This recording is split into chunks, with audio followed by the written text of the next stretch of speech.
താന്തോന്നി. രചന റോസൂസൻ. അവതരണം ഷാവുൽ മലയിൽ. എഡിറ്റിംഗ് ഷെരീജ് പൂനൂർ. നിർമ്മാണം PNR ക്രിയേഷൻസ്. സേവ് പെട്ടെന്ന് തിരിഞ്ഞ് ഭദ്രനെ നിലത്തമർത്തി. ഭദ്രൻ കൈവിളത്തി വീണ്ടും എഴുന്നേറ്റു. രണ്ടുപേരുടെയും മുഷ്ടികൾ തമ്മിൽ പതിച്ചു. ചുറ്റും നിന്നിരുന്നവർ അമ്പരന്ന് നോക്കി. ഇച്ചായി നിർത്ത്, ഇഷാനി വിളിച്ചു. പക്ഷെ ഇപ്പോൾ ആരും കേട്ടില്ല. ഭദ്രൻ വീണ്ടും സേവിക്ക് നേരെ അടിച്ചു. അതൊഴിവാക്കി സേവി അവന്റെ വയലിൽ ശക്തമായൊരു കുത്തുകൊടുത്തു. ഭദ്രൻ വയറിൽ ഇരു കൈകൾ കൊണ്ട് പിടിച്ച് കുനിഞ്ഞു. സേവി അവന്റെ ഷർട്ടിൽ പിടിച്ച് അവനെ നേരെ ഉയർത്തി. നിനക്ക് ഒരിക്കൽ പറഞ്ഞ ഓർമ്മയുണ്ടോ? സേവിയുടെ ശബ്ദം ഇപ്പോൾ ഭീകരമായി ശാന്തമായിരുന്നു. ഇഷാനിയുടെ ജീവിതത്തിൽ നിന്നും മാറി നിൽക്കാൻ. ഭദ്രൻ വീണ്ടും അവനെ തള്ളാൻ ശ്രമിച്ചു. ഇല്ല, എന്റെ ജീവിതം നശിപ്പിച്ചിട്ട് അവളങ്ങനെ സൂഹിക്കണ്ട. വാക്ക് പൂർത്തിയാക്കുന്നതിന് മുമ്പ് സേവിയുടെ കൈ വീണ്ടും അവനെ മുഖത്ത് പതിച്ചു. ഭദ്രൻ വീണ്ടും നിലത്ത് വീണു. മണ്ണിൽ കിടന്ന് അവൻ ശ്വാസം പിടിച്ച് എഴുന്നേൽക്കാൻ ശ്രമിച്ചു. മുഖം മുഴുവൻ കോപവും അപമാനവും. സേവി അവന്റെ മുന്നിൽ നിന്നു. ഇനി ഒരിക്കൽ കൂടി ഇഷാനിയുടെ അടുത്തേക്ക് നീ വന്ന, അല്ലെങ്കിൽ അവളെ കുറിച്ച് ഒരു വാക്ക് പോലും തെറ്റായി പറഞ്ഞ, ഈ അടിയല നിനക്ക് കിട്ടുക. രണ്ടു കാലം നടക്കില്ല നീ. പിന്നെ ഇവളുടെ അടുത്തെത്താൻ പോലും കഴിയാത്ത വിധം കിടത്തുന്നതിനെയാണ്. അത് പറയുമ്പോൾ വല്ലാത്ത ഭാവമായിരുന്നു സേവിയുടെ മുഖത്ത്. അമ്പലത്തിൽ പോകുന്നവർ ആരൊക്കെ ഓടിക്കൂടി അവരെ പിടിച്ചു മാറ്റി. എന്തിനാ ഭദ്ര നീ കുട്ടിയെ വീണ്ടും വീണ്ടും ഉപദ്രവിക്കുന്നത്? അവരെ ഉപദ്രവിച്ചു മതിയായില്ലേ നിനക്ക്? ആരൊക്കെയോ ഭദ്രനെ കുറ്റപ്പെടുത്തിക്കൊണ്ട് ചോദിച്ചു. ഈ ചായ ആളോ എന്റെ കൈ പിടിച്ച് കരയുകയായിരുന്നു. സേവി ശ്വാസം വിട്ടു. കോപം പതുക്കെ ശാന്തമായി. നീ എന്തിനാ പേടിക്കുന്നത്? ഈ പേടി സേവിച്ചെന്റെ മുന്നിൽ ചേരുന്നല്ല. ധൈര്യത്തോടെ നിൽക്കണം. അതിനാ ചങ്കൂറ്റം വേണ്ടത്. അവനവളെ ചേർത്ത് പിടിച്ചുകൊണ്ട് പറഞ്ഞു. അവരിരുവരെയും നോയിക്കൊണ്ട് ബുള്ളറ്റിൽ കയറി പാഞ്ഞുപോയി ഭദ്രൻ. കുട്ടി പേടിക്കണ്ട, ആണൊരുത്തം തന്നെയാ കൂടെ ഉള്ളത്. പിന്നെ ഭദ്രൻ, കിട്ടാത്ത മുന്തിരി പുളിക്കൊന്ന് കേട്ടിട്ടില്ലേ? കുറച്ച് സങ്കടം ഉണ്ടാവും, അതൊക്കെ മാറിക്കോളും. മക്കള് വീട്ടിലേക്ക് ചെല്ല്. അമ്പലത്തിലെ കീഴ്ശാന്തിയാണ് പറഞ്ഞ് എല്ലാവരെയും നോക്കി ചിരിച്ചുകൊണ്ട് സേവി ഷാനിയുടെ കൈ പിടിച്ച് അവിടെ നിന്ന് നടന്നു നീങ്ങി. വീടിനോട് അടുക്കുമ്പോൾ തന്നെ അവർ കണ്ടു ശ്രീകുട്ടി അമ്മയും മുറ്റത്ത് തന്നെ നിൽക്കുന്നത്. മക്കളെ, ഭദ്രനെ കണ്ടോ നിങ്ങൾ വരുന്ന വഴി? രാജിയമ്മ അവരുടെ അടുത്തേക്ക് ഓടിയൊന്നോട് ചോദിച്ചു. അവനെ എരന്ന് മേടിക്കാൻ നടക്കുക. പിന്നെ ചോദിച്ചു വരുന്നവർക്ക് കൊടുത്തല്ലേ ശീലം. കൈ നിറച്ച് കൊടുത്തിട്ടുണ്ട്. തൽക്കാലത്തേക്ക് ഇനി ഇവിടേക്ക് വരില്ല. സേവിച്ച കൊടുകൈ. ശ്രീകുട്ടി മുന്നിലേക്ക് വന്ന് സേവിച്ചെന്റെ നേർക്ക് വലത് കൈ നീട്ടി. അവൾ വളരെ സന്തോഷത്തിലായിരുന്നു. ഒരടി മിസ്സായി. സേവി അവളെ വലത് കൈയിൽ തന്റെ വലത് കൈ ചേർത്ത് കുലുക്കി. അടിയൊക്കെ ലൈവായിട്ട് ഇനിയും കാണാം. ചൊറിഞ്ഞു വന്നാൽ പിന്നെ മാന്തി വിടണ്ടേ? ദേ, നിന്റെ ചേച്ചിക്കൊന്ന് പറഞ്ഞു മനസ്സിലാക്കി കൊടുക്ക്. ഇപ്പോഴും ഹാങ് ഓവർ മാറിയിട്ടില്ല. ഞാൻ ഉടുപ്പൊക്കെ മാറി കുളിച്ചിട്ട് വരാം. പറഞ്ഞുകൊണ്ട് സേവി പൂമുഖത്തേക്ക് നടന്നു. അവിടുന്ന് അകത്തേക്കും. പറ മോളെ, എന്താ ഉണ്ടായത്? ഇഷാനിയുടെ കൈ പിടിച്ച് അകത്തേക്ക് കയറിക്കൊണ്ട് ചോദിച്ചു അമ്മ. ഞാൻ കുറച്ച് വെള്ളം കുടിക്കട്ടെ അമ്മേ, എന്നിട്ട് പറയാം. പറഞ്ഞുകൊണ്ട് ഇഷാനി വേഗം അടുക്കളയിലേക്ക് നടന്നു. മൺകലത്തിൽ നിന്ന് കുറച്ചധികം വെള്ളമെടുത്ത് കുടിച്ചവൾ. അപ്പോഴാണ് അവൾക്ക് ചെറിയൊരു ആശ്വാസമായത്. ഉണ്ടായതൊക്കെ അവൾ പറയുമ്പോഴേക്കും സേവിയും എത്തി. എല്ലാവരും കൂടി സംസാരിച്ചിരിക്കുമ്പോഴാണ് ഗൗരിയുടെ ബൈക്ക് മുറ്റത്ത് വന്ന് നിന്നത്. ചേച്ചി, ഗൗരി ചേച്ചിയാ. വാതിൽക്കൽ നിന്ന് ശ്രീകുട്ടി വിളിച്ചു പറഞ്ഞു. വരൂ, എന്താ അവിടെ തന്നെ നിന്ന്? ഇഷാനി വേഗം എഴുന്നേറ്റെന്ന് ഗൗരിയെ വിളിച്ചു.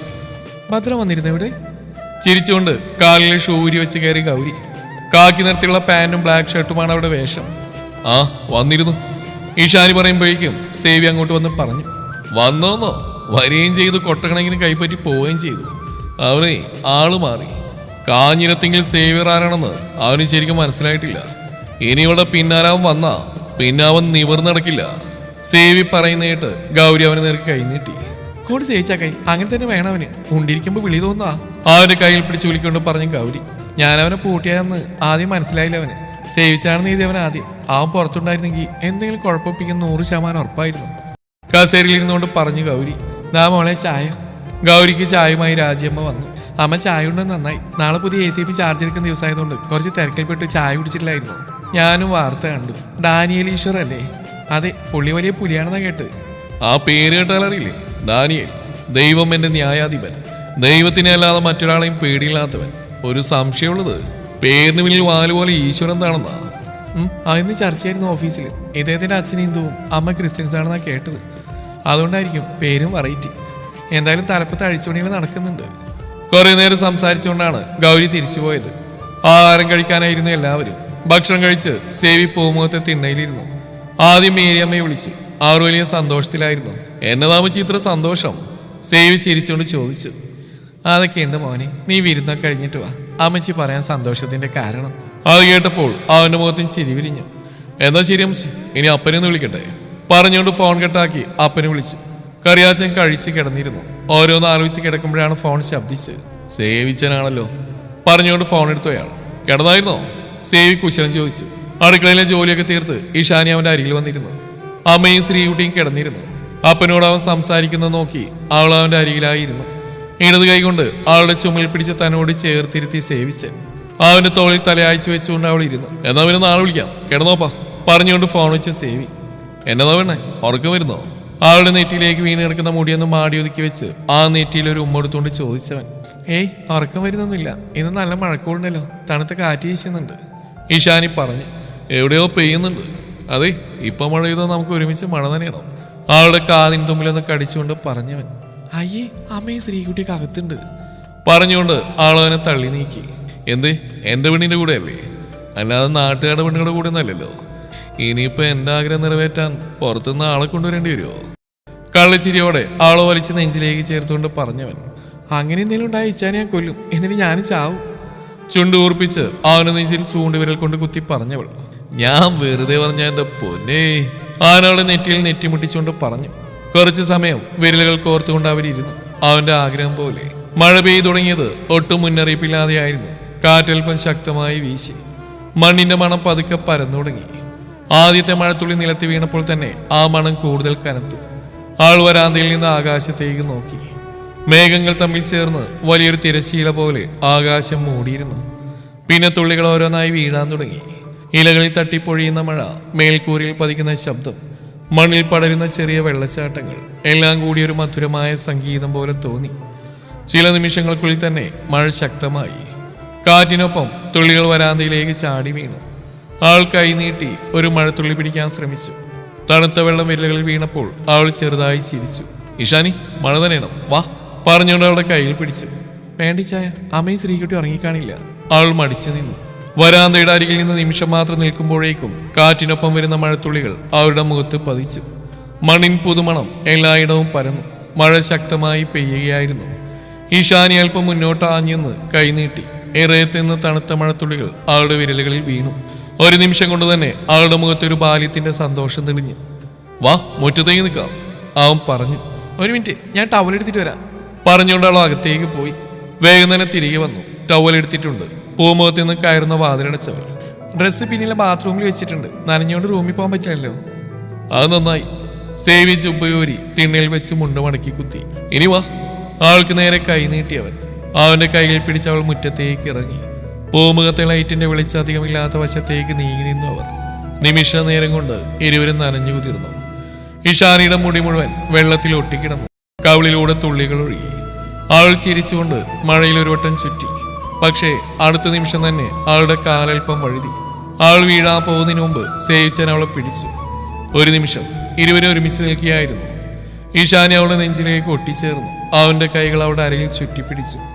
മഴ അവളുടെ മേൽ കൂടുതൽ ശക്തമായി പെയ്തുകൊണ്ടിരുന്നു. അവൾ പതുക്കെ തല ഉയർത്തി അവന്റെ മുഖത്തേക്ക് നോക്കി. മഴത്തുള്ളികൾ അവന്റെ മുഖത്തും ഒഴുകി. എന്തെങ്കിലും നോക്കുന്നേ? ഇഷാനി പതുക്കെ ചോദിച്ചു. നിന്നെ അവൻ മറുപടി പറഞ്ഞു. അവളുടെ കവിളുകൾ അല്പം ചുവന്നു. ഇങ്ങനെ മഴയിൽ നനഞ്ഞു നിൽക്കുമ്പോ നീ ഒരു അപ്സര സുന്ദരിയെ പോലെയുണ്ട്. അവന്റെ വാക്കുകൾ പ്രണയാർദ്രമായി. ഇഷാനി തലകുനിച്ചു. അവന്റെ വാക്കുകൾ കേട്ട അവളുടെ ഹൃദയം കൂടുതൽ വേഗത്തിൽ മിടിക്കാൻ തുടങ്ങി. കാറ്റ് വീണ്ടും ശക്തിയായി വീശി. മഴത്തുള്ളികൾ അവരുടെ മുഖത്ത് പതിച്ചു.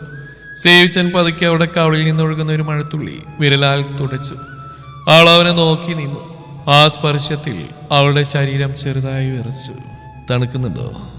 അവൻ ചോദിച്ചു. ഇല്ല, അവൾ മൃദുവായി മറുപടി പറഞ്ഞു. പക്ഷെ അവളുടെ കൈകൾ അല്പം വിറക്കുന്നവൻ കണ്ടു. അവളെ തന്നോട് ചേർത്ത് ഇറുകെ പുണർന്നവൻ. അവളുടെ മുടിയുടെ മണം അവന്റെ നെഞ്ചിൽ നിറഞ്ഞു. അവളുടെ കവിളിൽ നിന്നൊഴുകിയ ഒരു മഴത്തുള്ളി സേവിച്ചൻ വിരലാൽ തുടച്ചു. ആ സ്പർശം ഇഷാനിയുടെ ശരീരത്തിലൂടെ ഒരു വിറയൽ പോലെ പടർന്നു. അവൻ പതുക്കെ അവളുടെ മുഖം കൈകളിൽ പിടിച്ചു. ഇഷാനി, അവൻ മൃദുവായി വിളിച്ചു. അവൾ കണ്ണുകൾ ഉയർത്തി അവനെ നോക്കി. അടുത്ത നിമിഷം അവൻ അവളുടെ നെറ്റിയിൽ ഒരു മൃദുവായ ചുംബനം നൽകി. ഇഷാനി കണ്ണുകൾ അടച്ചു. അവൻ അവളുടെ മുഖം പിടിച്ചു ഉയർത്തി. അവന്റെ ചുണ്ടുകൾ പതുക്കെ അവളുടെ ചുണ്ടുകളെ തൊട്ടു. ഇഷാനിയുടെ വിരലുകൾ അറിയാതെ സേവിച്ചന്റെ പുറത്ത് മുറുകി. അവൾ പിന്നോട്ട് മാറിയില്ല. അവന്റെ ചുണ്ടുകൾ അവളുടെ കഴുത്തിൽ പറ്റിപ്പിടിച്ചിരിക്കുന്ന മഴത്തുള്ളികൾ നുണഞ്ഞു. അവൾ അവന്റെ പുറത്ത് അള്ളിപ്പിടിച്ചു. അവന്റെ ചുംബനം അവളെ തളർത്തി.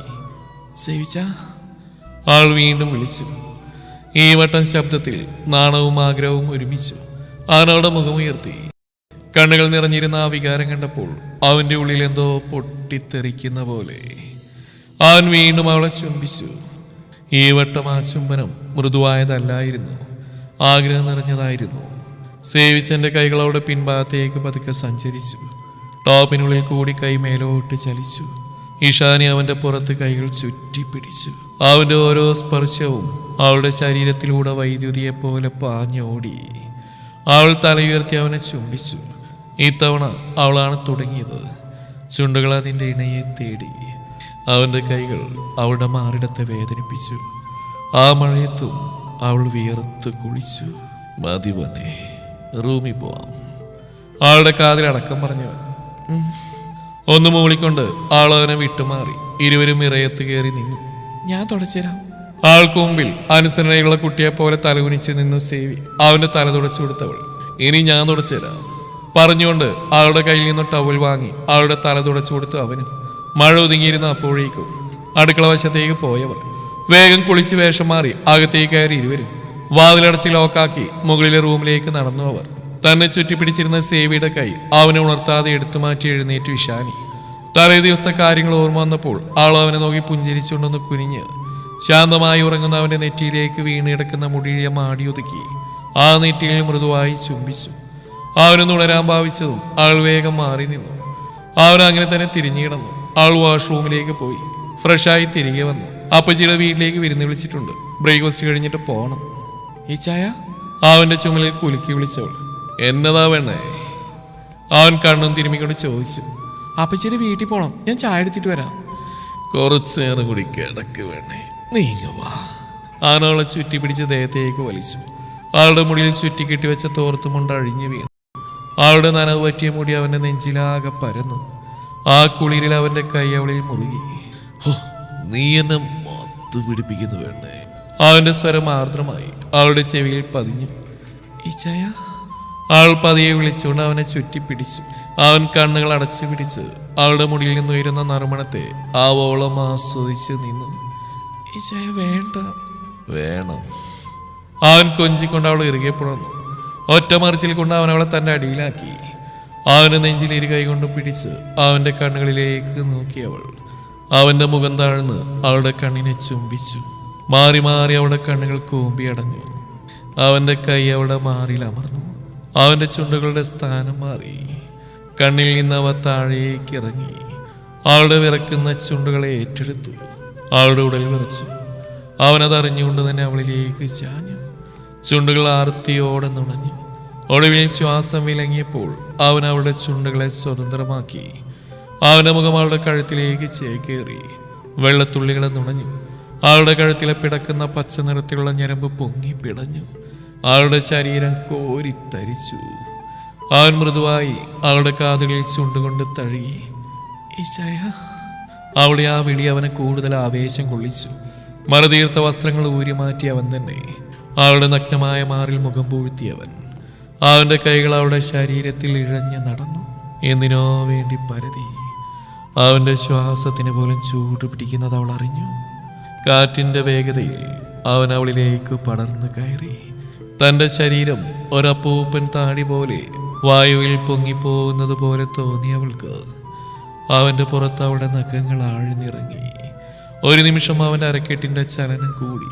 വെട്ടി വിറച്ചവൻ ഒളിവിൽ കിതച്ചുകൊണ്ട് അവളുടെ കഴുത്തിൽ പൊടിഞ്ഞ വിയർപ്പ് തുള്ളികളെ ചുംബിച്ചുകൊണ്ട് ആ കഴുത്തിൽ മുഖം ചേർത്ത് അവളിലേക്ക് അമർന്നു കിടന്നവൻ. അവളുടെ കൈകൾ വിയർത്തൊഴുകി അവന്റെ പുറത്ത് തഴുകിക്കൊണ്ടിരുന്നു. കണ്ണുകൾ അടച്ചുകൊണ്ട് അവൻ അവളിൽ നിന്ന് ഊർന്നു മാറി കിടന്നുകൊണ്ട് കിതപ്പടക്കി. അപ്പോഴും അവന്റെ കൈ അവളെ പൊതിഞ്ഞു പിടിച്ചിരുന്നു. ഈ ഈച്ചായൻ്റെ ഒരു കാര്യം, ഇനി ഞാൻ വീണ്ടും കുളിക്കണ്ടേ? അതെ, എന്റെ കൂടെ കിടന്നിട്ട് കുളിക്കാനാണെങ്കിലേ പിന്നെ എന്റെ പെണ്ണ് കുളിമുറിയിലേക്ക് കിടപ്പാക്കുന്നതാവും നല്ലത് പറഞ്ഞുകൊണ്ട് വീണ്ടും അവൻ അവളെ കെട്ടിപ്പിടിച്ചു. ചുമ കളിക്കല്ലേ ഈച്ചായ, സമയം നോക്കൂ, 8 മണിയാവുന്നു. അമ്മ എന്ത് കരുതും? മാറു, ഞാൻ എഴുന്നേക്കട്ടെ. അവനെ തള്ളി മാറ്റിക്കൊണ്ട് പറഞ്ഞു. എന്നാ പിന്നെ വാ, രണ്ടാൾക്കും കുളിക്കാം, കുളി അങ്ങ് ഒരുമിച്ചാക്കാം. എന്തേ പറഞ്ഞുകൊണ്ട് അവളെ എടുത്തുയർത്തിക്കൊണ്ട് ബാത്റൂമിലേക്ക് നടന്നവൻ. നിക്ക്, ഡ്രസ് എടുക്കണ്ടേ? അവന്റെ കഴുത്തിൽ ചുറ്റിപ്പിടിച്ചുകൊണ്ട് ചോദിച്ചവൾ. ആഹാ, ഇത്രയും നേരം നാണൊന്നുമില്ലായിരുന്നല്ലോ, ഇനി കുളിച്ചിട്ടാവാം പറഞ്ഞുകൊണ്ട് ബാത്റൂമിൽ കയറി അവൻ അവളെ താഴെ നിർത്തി വാതിലടച്ചു.